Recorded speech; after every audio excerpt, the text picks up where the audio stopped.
Hey, I'm Mark Wilson from the band Jet and also the band Arc. And this weekend we're playing a Let It Be live show at the Barracks in Manly, which is a new venue. Beautiful. Mark, thanks for joining us today, mate. No worries. Thanks for having me. All right. So, as you mentioned, the Australian Rock Collective are getting back together this Friday, September 23rd, for something pretty special, mate. So, fill us in on the details. Well, yeah, this is we're going to perform Let It Be, the final released Beatles record, live as it can be heard on the record. As we did a tour earlier this year, we did a national tour where we performed that album, pretty much the 50th anniversary. Well, it was meant to be the 50th anniversary, but that got kind of scuttled by COVID, but we won't talk about that too much. So we played the 51st anniversary of the record. And we got this. It did so well that we started getting people asking us to play little festivals, and this particular new venture in Sydney, which is it's a Live at the Barracks, which is the old quarantine station and barracks up in Manly on Manly Head there, which I've never been to, but it's a beautiful. I've seen photos. It's a beautiful kind of space, and they're just trying to activate as a venue gig space now. So they've got a full program this summer. Very, very cool. And so did I hear right there before, mate? Like, do you recreate the songs faithfully to the originals, or do you take some poetic license? No, we do. We try, and the way we kind of look at it is almost like doing a recital. We use the same equipment, we use the same guitars, same amps, same sort of effects. Well, not the very same, but we do. Yeah. We, as close as possible, we try and get all the tones and everything as close as possible to the original and try and recreate that experience of someone listening to the record, but in obviously being performed live.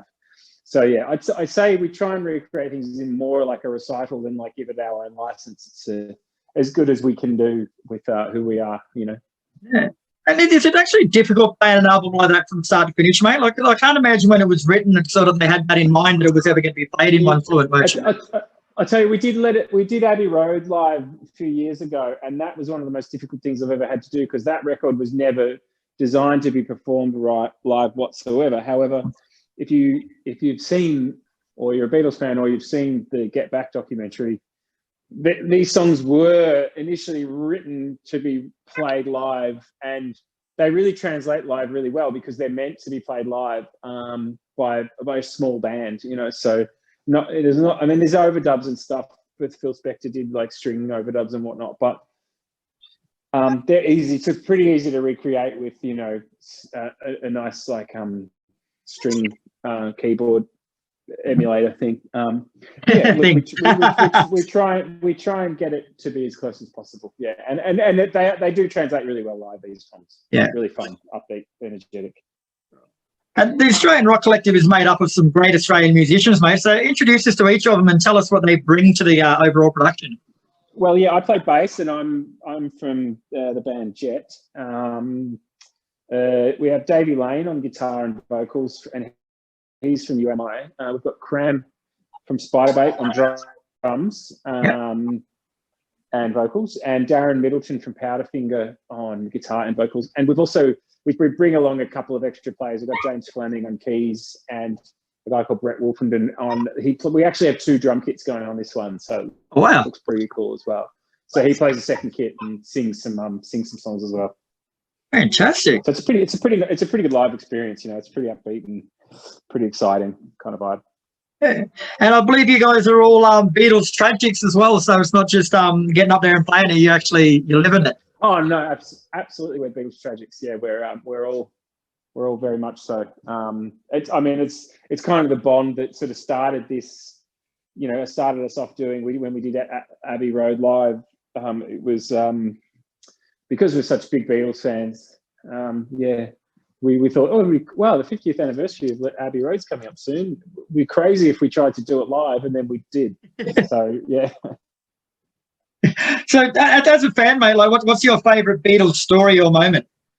Oh, look, I tell you what, I reckon when that Get Back documentary came out last year. I think that thing blew away a lot of Beatles fans who have kind of seen every bootleg, seen every bit of footage, you know, heard every bootleg, you know, collected all the rare albums and all the albums and know everything back to front, know how to play. And then they bring out this thing and it's full of footage that no one's ever seen. Wow. And full of stories that no one's ever seen. And that thing kind of, it turned a lot of people who were not into the Beatles onto the Beatles as well, because, you know, it really showed them how good they were, and they were just like how they just kind of lived in their own bubble a little bit. And, you know, I know a lot of friends who are always sort of never into the Beatles and now like asking me which Beatles record they should buy next, you know. Wow. Well, and I know that there's probably too many to think of, mate, but what do you class as the Beatles' biggest contribution to music? Look, I think if you look at Love Me Do, which has come out late 1962, and then Tomorrow Never Knows, which comes out in, you know, 1966. So pretty much 1963 to 1966, they've changed music that much, you know, in those few years. So I think that's the speed and that which they changed and invented things is probably one of the biggest things that they did, you know. Yeah. And you're also going to be playing a second set of songs from the rest of the Beatles catalogue, mate. So it must have been a nightmare narrowing fucking the rest of the material into one set list.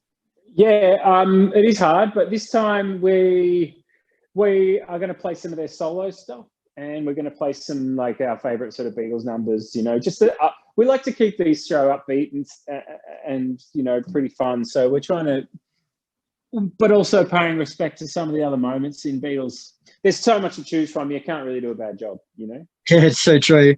And is this the final show of doing this album, or are you going to be doing some more? I think so. Well, no, we've got one more down in Melbourne, the similar one-off kind of thing, and then we've always got it in the arsenal if anyone asks us to do it. It's probably one you could pull out without too much trouble, whereas something like Abbey Road requires a lot more musicians and rehearsals, whereas this one is a really, really live feeling album. So it's one we can kind of pull out pretty easily. Weird. And you mentioned you've already done the Abbey Road album, and you're going to be doing Let It Be now. So are there plans to do any more Beatles stuff in the future, or are you going to move on to something else? I think we will. We did Neil Young's Harvest this year, which was really successful. So I think, you know, we might start branching out, but there's always a home for the Beatles with us. You know, we'll always probably gravitate towards doing Beatles shows because we just love it as well. But yeah, I think we'll start doing a bit more we'll vary the albums a bit more. Beautiful. All right, Michael, thanks very much for your time tonight, mate. The Australian Rock Collective will be performing Let It Be in its entirety this Friday, September 23rd at Night at the Barracks, which will be held at Manly's North End. So if you're anywhere in the area, get down and support a good show in a beautiful location. Thank you very much. No worries, brother. Enjoy, man.